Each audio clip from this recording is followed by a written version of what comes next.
Pjesën tjetër të episodit 22 është sezoni 6 i podcastit Flasim dhe sot kam të ftuar disa protagonistë që në rrugë të ndryshme janë të lidhur me turizmin. Jam këtu me Ritën, me Rigesin dhe me Bexhetin. Bexheti është një tjetër shqiptar i Kosovës, i cili ka emigruar në Finland dhe nga Finlanda ka emigruar në Vlorë. Jo se në Finland nuk ka pasur punë, por sepse nga Finlanda ka sjell një ekselencë të industrisë finlandeze dhe po promovon projekte që lidhen pikërisht me zhvillimin e qëndrueshëm. Ndërkohë që Rigesi është nga një vend që quhet Shupenzë. Shupenza është një njësi e Bashkisë Bulqisë dhe nga Shupenza Bulqiza Rigesi është vendosur në Tiranë ku zhvillon një aktivitet i cili, siç thash, lidhet me turizmin, por do na flasi vetë, por unë me lejen e të dyve do ta filloj me Ritën, që është angazhuar në fushën e turizmit mjekësor. Turizmi mjekësor ka njohur zhvillime domethënëse në Shqipëri, ka sfidat e veta, por unë besoj që këto zhvillime kanë treguar që potenciali i Shqipërisë është shumë i madh për turizmin mjekësor dhe për këtë arsye na u duk rëndësishme, na u duk interesante që në këtë kohë të vitit që jemi pranë edhe sezonit turistik, ose më saktë jemi futur në sezon, por jemi pranë pikut sezonit të flisnim edhe për këtë aspekt, për turizmin mjekësor dhe Merita është edhe drejtuese e shoqatës. Mos gabohem. Sipas formës ligjore ne kemi një kryetare, kemi edhe një CEO, unë jam CEO. Kështu që duke qenë se na janë drejtuar me letra në Flasim Ministria.al për të ndarë eksperiencën e tyre, unë jam më se i lumtur që t'i kem të tre këtu, Merita urdhëro turizmi mjekësor në Shqipëri. Ne kemi nisur si një shoqata e turizmit mjekësor shqiptar. Kemi nisur me një aktivitet të madh, samitin e parë të turizmit mjekësor, ku qenë të ftuar 150 subjekte nga fusha e shëndetësisë, nga turizmi klasik, përfaqësues edhe të administratës publike dhe të sektorit privat, pa të gjithë aktorët e interesuar, edhe që le të themi një mbledhje për të shprehur vullnetin edhe dëshirën e përbashkët për t'i dhënë një drejtim më të unifikuar dhe më të standardizuar asaj industrie që tashmë ka filluar prej mbi 10 vitesh të funksionojë shumë mirë në Shqipëri, por sigurisht me ato problematikat që është e udhës të vinë në një linjë që do ta bënin të denjë Shqipërinë për të qenë një destinacion i besueshëm për pacientët e huaj që vinë këtu, dhe pse jo të bëhet një nga ato vende siç është Turqia, Izraeli, Tajlanda ose shumë vende tjera që kanë pjesë të strategjisë tyre dhe një nga shtyllat kryesore të ekonomisë, pikërisht turizmin mjekësor. Po si u përfshive ti në këtë rrugë? Mendoj që është çështje timing. Unë kam 10 vite që jam angazhuar në fushën në industrinë e shëndetësisë, me mënyra të ndryshme, me bizneset që unë kam zhvilluar gjatë këtyre 10 viteve të fundit, gjithashtu edhe me mjek dhe kolegë të tjerë që kam punuar dhe investuar në këtë industri Po pra prej shumë vitesh, mendoj ishte një timing i duhur kur ti je në një pikë caktuar të asaj piramidës së Maslow't që i ke arritur sa gjëra dhe pastaj është momenti që ti të kontribosh për industrinë në cilën ti punon. Mund ta kishin bërë shumë njerëz tjerë, patjetër, por ishte koha e duhur që ne nuhatëm që ishte koha që mos ishte më një industri e fragmentizuar ku secili punon për vete dhe me strategji individuale, por pse jo? Të mblidhemi dhe të punojmë tashmë në një strategji të përbashkët në të mirë të ekonomisë edhe të zhvillimit të gjitha. Një nga gjërat që mua më bëri përshtypje në atë prezantimin tënd ishte që ti ke një trend me diploma e me master. Kam bërë ca. Diplomë në drejtësi këtu në Shqipëri. Të gjitha i kam bërë në Shqipëri. Pastaj master në studime europiane, master në administrim publik, master në financë. Vazhdon tani po merr një diplomë tjetër apo? Jo, këtu do ta ndërpres me këtë të fundit.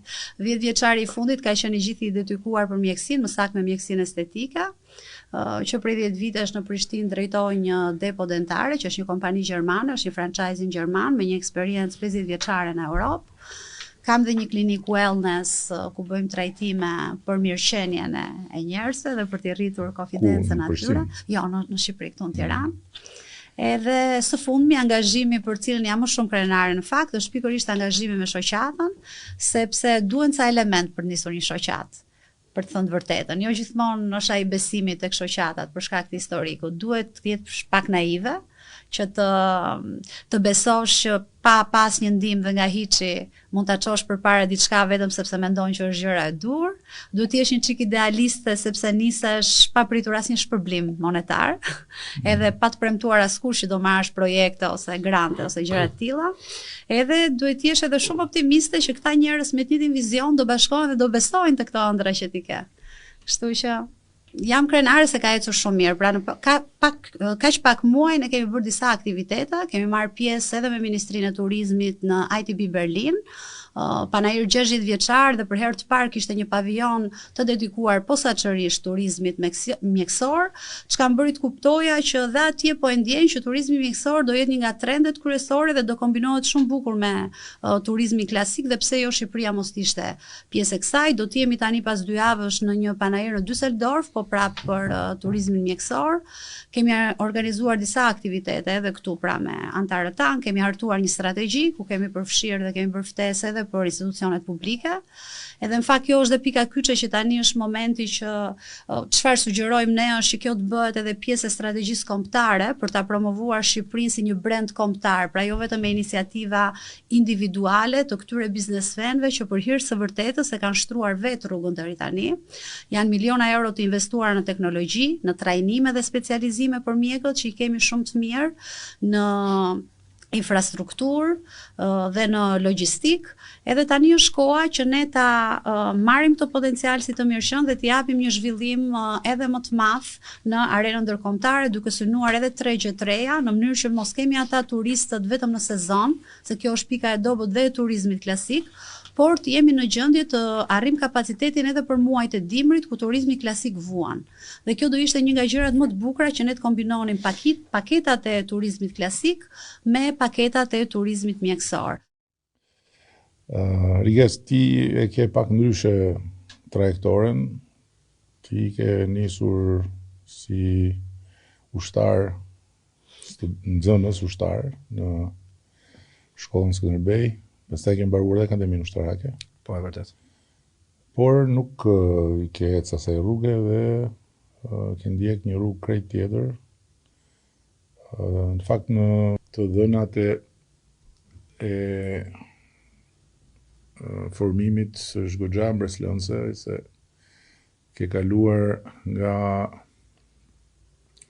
administrim biznesin, fakultet ekonomisë, Shtetet Bashkuara, aty ke bërë një sër trajnimesh dhe programesh dhe ke qenë edhe në Harvard Kennedy School për liderët e rinj.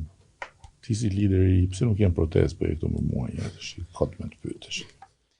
Unë i pëlqej shumë protestat, se është një mekanizëm demokratik, por që duhet të jemi bindur që t'i bashkohem një kauze, kështu që këtë rast nuk e gjeta veten. Jo, kot se nuk jemi këtu për këtë dhe s'dua në asnjë mënyrë që duket sigur tashti të kam ftuar që të them që ja kemi një lider në formim që ka bërë edhe shkollën e leadershipit në Harvard, ka bërë edhe programe të tjera leadershipi, po nuk është atje. S'është ky qëllimi, qëllimi është të flasim pak për si kalove nga kjo rrugë e leadershipit dhe kryesisht me sa shoh ke bërë programe të leadershipit në komunitet, përtej sigurisht edhe të Emerging Leaders Program, që është program goxha prestigjioz i Harvardit. Si kalove dashti tek kompania? Ke krijuar bashkë me dikë tjetër? Po bashkë me një mikun tim. Unë faktikisht keni dy bashkëthemelues një kompanie që quhet Smart Tour Albania. Po, shumë e vërtet. Faktikisht unë përgjithësi kam bërë gjëra të cilat kam dash me zemër t'i bëj, edhe kam dik gjithmonë atë instinktin dhe kam pyet veten çfarë është më e mira për ty, çfarë ke dëshirë që të bësh. Edhe kam kaluar nga akademia ushtarake, ndoqa administrim biznes, pastaj krijova biznesin Smart Tour Albania, pastaj një të njëjtën kohë kisha shumë dëshirë që ndërkohë që krijoja gjëra, vazhdoj të krijoja gjëra, kisha shumë dëshirë që edhe t'i bëja vetes një upgrade, një përditësim për të vazhduar rrugtimin sa më mirë që të jetë mundur. Edhe prandaj mendoj që nuk është edhe shumë rasti që vjet ne me agjensinë mbyllëm me një numër rreth mbi 55.000 vizitor që udhëtuan me agjensinë tonë, ndërsa në 2018 unë së bashku me kolegun tim, Endridin, ishim të dy bashk me të ardhura minimaliste, edhe nisëm me atë dëshirën dhe pasionin shumë të madh për ndërtuar diçka që na shërbej jo vetëm ne si për të ardhurat për veten tonë, po gjithashtu edhe për të promovuar Shqipërinë dhe për të nxjerrë një energji pozitive. Pra kjo ka qenë gjithmonë ajo motoja që më ka shtyr përpara, që ndërkohë që nxjerr disa të ardhur për veten time, në të njëjtën kohë të shpërndaj pak edhe diçka nga vendi im, nga ajo çfarë unë di, nga ajo çfarë unë kam mësuar. Dhe që jam nisur në këtë rrugtim, faktikisht një mik im nga Gjermania vjen në Shqipëri edhe në një udhtim 5 ditor në 2017, në verën e 2017-s, edhe më thot Shqipëria, thot vend shumë i bukur, pse nuk e shikoj si një opsion për ta zhvilluar si biznes, po edhe për t'u treguar edhe të tjerëve se mos europianëve që Shqipëria është shumë e bukur, se në atë periudhë akoma nuk ishte nisur marketingu shumë i mirë që po bëhet tani, ndryshimi i imazhit, i perceptimit të Shqipërisë siç është tani. Dhe në këtë formë e mendova dhe bashkë me kolegun bëm një studim tregu faktikisht. 6 muaj na mori kohë studimi tregut. Tani e keni krijuar apo ka vjet? Në 2018, mars 2018. Ndërkohë paralelisht ke bërë të gjitha këto të tjerat, studimet, këto Amerikën e këto tjera, domethënë ka ecë ndërkohë kompania? Po, ndërkohë kompania, unë kam pasur gjithmonë filozofia s'është fjalë shumë e madhe, po ideja ka qenë gjithmonë që unë kam bërë gjëra të cilat i kam bërë vet, i kam mësuar, i kam perfeksionuar dhe i kam deleguar. Dhe erdhi moment që kompania nga një i vetpunësuar u bë kompani dhe delegova punën, ndërkohë që ndiqja arsimime ose specializime ndryshme. Kompania tani si funksionon? Tani që po flasim, jemi rreth 20 persona të punësuar. Pra unë bashkë me kolegun vazhdojmë të jemi bashkë, edhe kemi edhe departamentet të ndryshme, duke përfshirë që nga transporti, guidat, financa, marketingu. Çfarë bëni ndryshe nga të tjerët ju? Ne bëjmë turizëm 365 ditë të vitit, ture çdo ditë të garantuara nga Tirana ose nga Shkodra ose nga Durrësi, diçka që nuk perceptohej, nuk bëhej dhe vazhdon të jenë shumë njerëz pesimist deri në momentin që ne po ju japim shifra edhe po shikoj që i keni të huaj apo dhe shqiptar? Ne punojmë vetëm me të huaj që vizitojnë Shqipërinë. Po nga shqiptarët e Kosovës, të Maqedonisë Veriut, Maritzi vinë? Apo Diaspora vin goxha, po duke qenë se ne shërbimin e ofrojmë vetëm në gjuhë të huaj, kryesisht anglisht, pastaj edhe italisht, spanjisht, gjermanisht në varësi të kërkesave, ka edhe nga diaspora goxha. Okay. Po sa klient përpunoni në një vit? Vjet e mbyllë me mbi 55.000 klient që kanë udhëtuar me ne. I kemi dërguar edhe te Ministria e Turizmit si statistikat. 55.000. Po. Që kanë udhëtuar me ju? Po. 20 veta ju? Aq. Bravo. Në vitin e mëhershëm 2024 rreth 30.000, këtë vit shpresojmë të shkojmë diku tek 70.000. Po si e marrin vesh ata këtë shërbimin e veçantë që bëni ju? Keni një website, keni një apo është kështu vesh edhe e kemi kaluar këtë pjesën vesh sepse bën një volum shumë të madh pune. Ne jemi pothuajse në gjitha platformat, ne kemi mbi 100 partner që janë edhe nga Shqipëria, po edhe jashtë, por është një rrjet shumë i madh që ne thithim turist dhe e veçanta që kemi ne është që çdo kush mund t'i bashkohet tureve tona. Pra nuk ka një minimum personash. Është një person tani thot përshëndetje, unë dua të shkoj, jam një person, dua të shkoj në Berat, ne themi mirë se të vish. Por ndërkohë që i bashkohet një grupi me rreth 50 persona në ditë. Respekt. Ti e lulzim buxheti. Sakt. Na fol pak për kompaninë tënde edhe për çfarë po bëni në Shqipëri. Pra sfundi, para i ka ndoshta 2 muaj 3 kemi hap kompani si motor që kemi në Na foli herë për atë nënën, se pastaj motrën. Po. Në rregull. Pra jam arkitekt me profesion edhe kompaninë e kemi hap në vitin 97. Kemi një përvojë në Finland, po.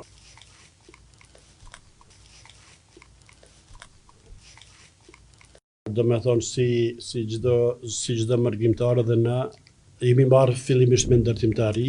E fillut ndërtimtari thjesht? Po, thjesht, do me thonë, fillimi ka qenë kemi ble apartmanet vogla në Helsinki, në qendër, edhe i kemi adaptu ato, edhe i kemi rishit, ose kemi bo një bagazh të banesave, do me thonë i kemi bo një farë stoku, ashtu si me thonë. Dikur, nga lindi ideja, mu do me thonë pikrisht, për me bo diçka ma shumë. Dhe qillova ndoshta në atë fazën kur ekologjizmi u ngrit me të madhe në Evropë edhe në botë.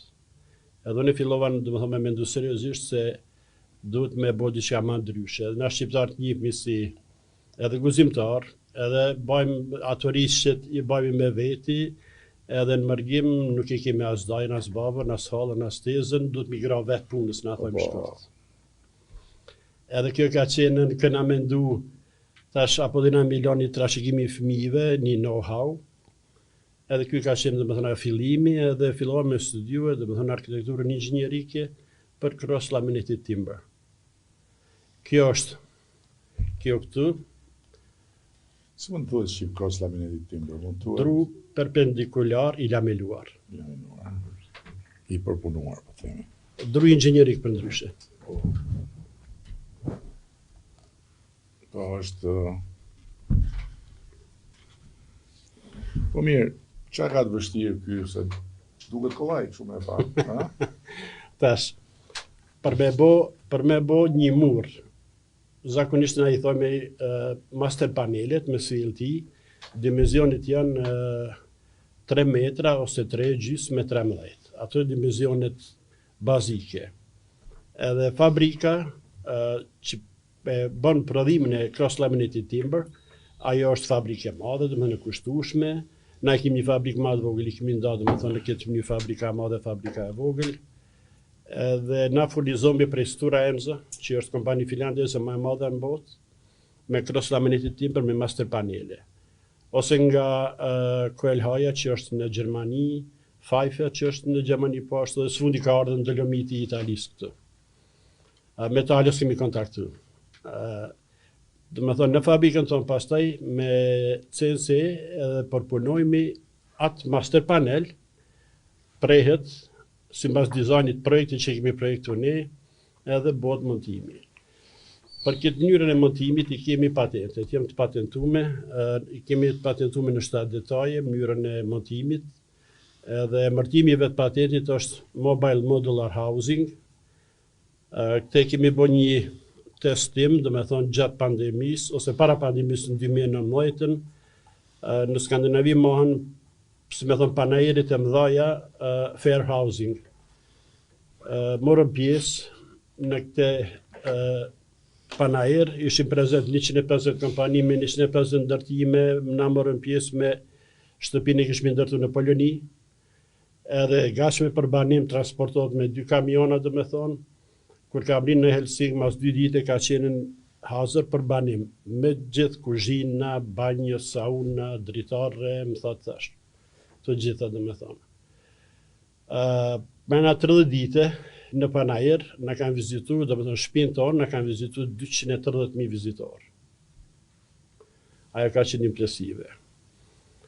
Mase kemi përfundu panajerin, na e dishmi se kemi bo, dhe me thonë një farë impakti, kanë shkru media shqiptare prej Shqipërisë, Kosovës, mediat prej Kanadë deri në Kinë, se ka qenë inovative, dhe me thonë. Po ajo që si kom besu kur, natën përmbyllse, një farë eventi i vogël ashtu ishte edhe kur papritmas, e ndëgjoj amin e djalit madh blerimit. BVG Housing, e thrasim blerimin në podium, edhe atje ja dorëzojnë mirënjohjen për vendin e parë si Most Innovative House of the Future. Edhe kjo e ka bo mas një adimin e madh. Rëzim, po si është si kosto kjo krahasim me shtëpinë që ndërtohet në mënyrë klasike me tulla, me beton? I bën konkurrencë, definitivisht është, i bën konkurrencë pa tjetër, pa është i faktori në kohë. Nëse hyn edhe faktori në kohë, atër i bën konkurrencë se është më shpejt. Shumë më shpejt. Po nga i pamja e formave, si është? S'kemi problem me dizajn, jo asfare. S'kemi problem. Na, tash, aty ku veç qomi na si kompani, na i kemi all in one shop. Që dhe me thonë, bojmë dizajnimin, projektimin, statikat, po edhe realizimin. Deri pandemis kemi pas punëtor polak, tash kemë shqiptar, Shqipëris, zakonisht vinë për e Greqie dhe shqiptar tonë, Shqipëris, dhe është punë në LED, dhe të montimi. Tash, si e vendose që të sposohesh në Vlorë? E tash, si duket, erdha jo momentumi enough is enough. Edhe si duket... Enough në Finland? Në Finland, po, sakt. Po pse enough në Finland? Po ndikojnë shumë faktor, dhe me tonë 30-50 gjërbet, edhe shihet se e përbush. Edhe do me bo një kontribut, dhe me Finlanda njifët si një vend, ku prodhimi i shtëpijave drore është ashtu kështu i madh. 75% ndërtohen, dhe me CLT ndërtohen shumë katëshit, Milwaukee, shembull, 39 katë, kemi Vintetur, kemi tash në Australi 44 katë është të ndërtu, pa jo më madh shtorja në Japoni, është dikon 102 katë. Kështu? Po. Ato ndërtime janë ndërtime, na i thonë ndërtime hibride. Kombinim i katit përdhes beton, ndërsa struktura lartë është komplet CLT. E aty kemi në patentet tona, që hynë në, dhe me thonë, në këtë kategorizim.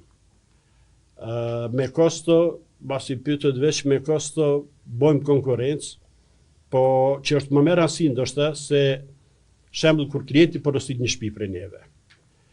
Ditën e parë, masi e bëjmë marrëveshje, i vendosmi pilotimet. Në shtëpi tona nuk përdorim asnjë gram beton, as në themele. Bën në pilotime, unë ndoshta do këtë pak si absurde në fillim klientit, po e shpjegoj me atë mënyrë e kemi vëlla linin ton, është ndërtu 8.000 vjet i vjetër mbi palafite. Ndërtimi jonë është ajo. E kemi Venedikun, 10 milion pilotime në Venedik. Është ndërtu komplet, dhe Venediku ala qëndrën ashtu si qëndrën. Tash, për 3 ditë një shtëpi, 200 metrë katrorëshe, na për 3 ditë, dhe me thënë e krymë, po punë e madhe, dhe me thënë 100% punës bëhet në fabrikë. Tash, pse jem në Vlorë? Kemi marrë disa toka, në radhime, tash jemi në përfundim projektit. Keni nga Zvorneci, nuk jeni nga Trukni. Hala jo. Hala jo, po duhet edhe ati. Duhet. Qëllimi është me ndërtu fabrikë, me bo fabrikën në Vlorë, edhe me bë produkt made in Albania. Ky është synimi im. Super, unë jam në dispozicion për çdo nevojë. BVG quhet kompania. Me Shqiponje. Me Shqipojnë patjetër. Shem pa Shqipojnë, pa ç'e pyet më. Shqipojnë është kryesorja. Merita, ti ku do t'jesh në vitin 2030? Ç'a do ti të kesh arritur në ndërkohë? Po je e përmbushur me kaq? Ja. Kurioziteti im, nëse do vdes nga ndonjë gjë, do vdes nga kurioziteti i tepruar, sepse mendja ime është gjithmonë të eksploroj një gjë të re. Po thash, për momentin kam ndaluar te pjesa e mjekësisë estetike, së fundi edhe tek shoqata. Do doja shumë ta shikoja të zhvilluar pjesën e turizmit mjekësor në Shqipëri. Është potencial gjigant. Edhe ne kemi me Shqiponjë logon ton, me avion dhe me Shqiponjë, edhe shpresoj shumë që edhe shteti ta mbështesë si iniciativë edhe të. Sa antar jeni në këtë shoqatë? Po rreth 100 antarë, po. 100 subjekte. Po. Sepse po econ realisht shumë mirë edhe ka shumë interes për vende pune. Ne kemi bërë disa propozime edhe për një ligj për agjencitë e turizmit mjekësor që të rregullohet, sepse është totalisht e parregulluar.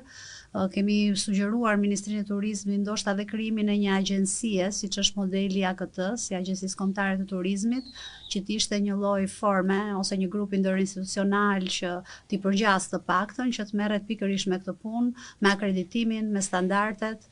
Pra me një ngritje të strukturave për ta bërë në mënyrë serioze këtë industri, dhe jo thjesht në dorë të privatit pa rregulla loje dhe pa një kontroll nga shteti. Riges, po ti ku do t'jesh në 2030 me këtë smart touring? Sa do apo target jesh me arrit ke 100.000 apo 100.000 në kap në shpejtë? 2030 mendoj që do zgjerohemi mbase në Europë, mbase në Itali, në Francë, duke qenë se na ke premtuar që të jemi pjesë e Bashkimit Evropian. Me atë skem, po mirë, si do t'i bëni ture edhe ndej? Seriozisht, pse jo, pse mos zgjerohemi edhe në pjesën tjetër, duke qenë se ne kemi goxha eksperiencë dhe jemi goxha top rated tek shërbimi që ofrojmë. Du zgjerojmë targetin edhe në vende të tjera. Unë dua që të them diçka në fund, sepse është vërtet mbreslënse, por nuk është një fantazi, është një histori reale e njeriu real. Unë atë shoh për herë të parë Rigesin këtu nga Shkupenza, që është një realitet shqiptar i një territori që ka qenë shumë i varfër, që niset për shkollën ushtarake dhe pastaj vendos të ndryshojë drejtimin e jetës, dhe megjithëse ka mundësinë të rrinë në Amerikë, ka mundësinë të rrinë jashtë shtetit, kthehet në Shqipëri dhe bën një histori me çfarë bën. Dy shok dhe bukuria e Shqipërisë. Këto dy janë, s'ka asgjë tjetër. Dy shok dhe bukuria e Shqipërisë, dhe gjithë Shqipërinë e shef si territorin e biznesit vet. Bën një grup të rinj në fillim për të shoqëruar të huaj, dhe vjen dita dhe ka 55.000 klientë. Dhe tani ambicien e ka që